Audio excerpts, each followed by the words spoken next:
Commander Zora stood at the observation window of the Coalition station and watched the small transport ship approach. His forearms were crossed over his chest, and his mandibles clicked with frustration. Behind him, 3 of his senior officers waited in silence. All seemed to feel his anger. For 6 months, the Cathrani Dominion had held the fortress on Vera 7. 3 assaults had failed. 12,000 Coalition soldiers had died trying to break through those underground walls. The Gethrani were dug in deep, and nothing the Coalition tried could remove them. So Zora had done something he never thought he would do. He had asked Earth for help. Humanity was new to the galactic stage. They had only made contact with the Coalition 8 years ago, but in that short time, they had earned a reputation for creative thinking and unusual solutions. Their diplomats were clever. Their scientists asked questions nobody else thought to ask. Zora had expected Earth to send their finest military minds, strategists, tacticians, generals who could look at the problem with fresh eyes and find a way out. The transport ship docked with a soft clang. Zora turned away from the window and walked toward the arrival bay. His officers followed close behind. The airlock opened with a hiss of pressure equalization. Zora straightened to his full height of 8 feet and prepared to greet the human delegation with proper respect. 6 humans walked out. They were not wearing diplomatic uniforms. They were not carrying data pads or strategic documents. They wore simple combat gear and dark colors with no markings. Each of them carried weapons and equipment bags. They moved in a loose formation, their eyes scanning the arrival bay with calm attention. Zora felt his mandibles click again. This had to be a mistake. The human at the front of the group stepped forward. He was average height for his species, with short brown hair and a face that revealed nothing. His eyes were steady and quiet. "Commander Zahir Vel," the human said. His voice was flat and polite. "I am Colonel Jack Mercer. Earth received your request for military assistance." Zora looked at the 6 humans, then back at Mercer. "I asked for generals, strategists, military advisors who could help us plan a proper assault." He gestured at the small group with one of his upper arms. "Earth sends me 6 soldiers." Mercer did not react to the insult or his voice. "Earth reviewed your tactical reports. The Cathrani fortress has underground defenses extending 3 kilometers in every direction, multiple redundant power systems, atmospheric scrubbers that make gas attacks useless, reinforced walls that can withstand orbital bombardment." He paused. "You do not have a strategy problem, Commander. You have a different kind of problem." "And what kind of problem is that?" "You have 800 Cathrani soldiers in a hole," Mercer said simply. "You mean someone to go in and kill them." The arrival bay went silent. Zora's officers exchanged uncertain looks. One of them, a young blue-scaled lieutenant with blue-scaled skin, actually took a step backward. Zora stared at the human colonel. "You believe 6 soldiers can accomplish what 12,000 could not?" "With respect, Commander, your 12,000 soldiers were not trained for this kind of work." Mercer nodded toward his team. "We are." A human female stepped forward.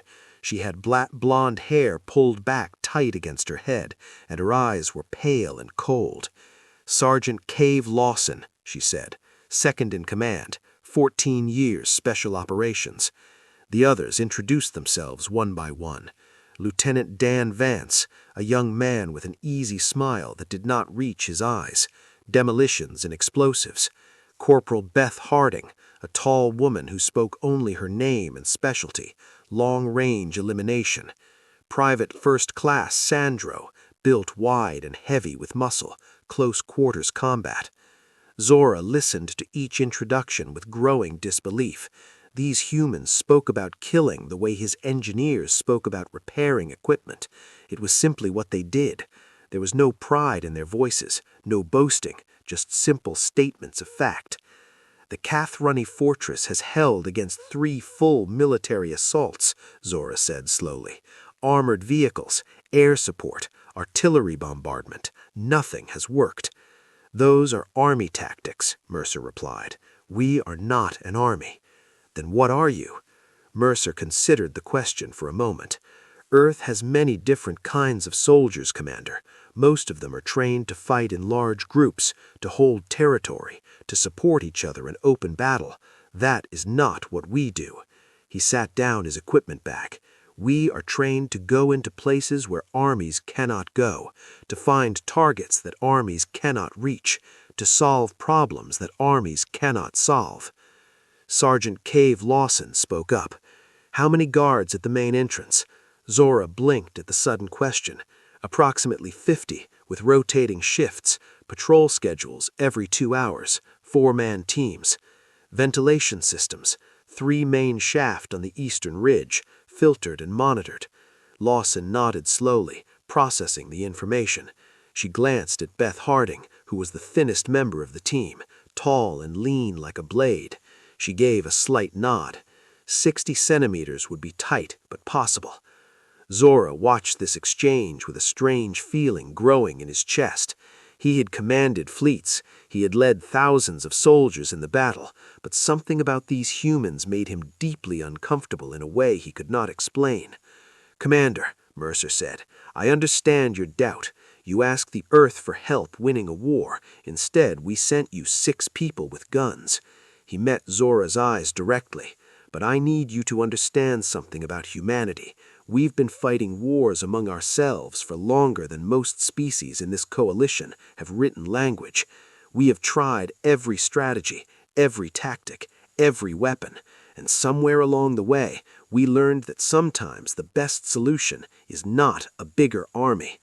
What is the best solution? Mercer smiled, but there was no warmth in it.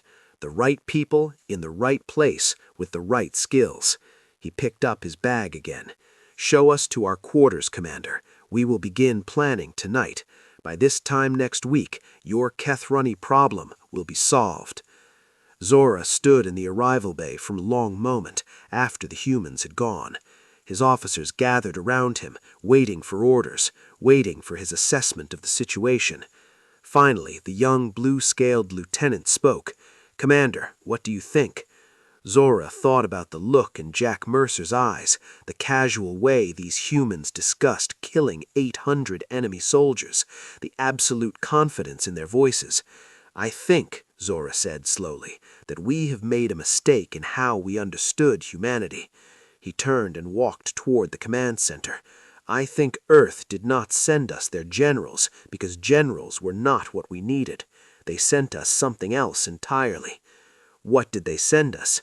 Zora did not answer immediately, but the word formed in his mind, cold and certain. Tillers. Earth had sent them killers. The coalition briefing room was built for large war councils. Holographic displays covered the walls, showing troop movements and supply lines across a dozen star systems. The central table could seat 40 officers. Tonight, it held only Commander Zora and his 3 senior staff on one side and the 6 humans on the other. Jack Mercer stood at the head of the table, manipulating a 3-dimensional map of the Kethruni fortress. His team sat in relaxed positions, watching and waiting. None of them had brought data pads or recording devices. They simply listened and remembered. The fortress extends roughly 3 kilometers underground, Zora explained. The main entrance is here on the southern face of the ridge, 2 secondary entrances on the east and west. All 3 are heavily fortified with blast doors and automated defense systems. What about the ventilation shafts? Danny Vance asked. He was leaning back in his chair, but his eyes were sharp and focused. Too narrow for our assault troops. We considered pumping gas through them, but the Kethrani installed filters after our first attempt. How narrow? Zora checked his data, approximately 60 centimeters in diameter. Vance glanced at Beth Harding. She was the thinnest member of the team, tall and lean like a blade. She gave a slight nod. 60 centimeters would be tight, but possible. Sergeant Cave Lawson leaned forward. Tell us about the Kethruni themselves, physical capabilities, combat training, psychological profile. One of Zora's officers, a heavy-set creature with gray skin and small eyes, answered.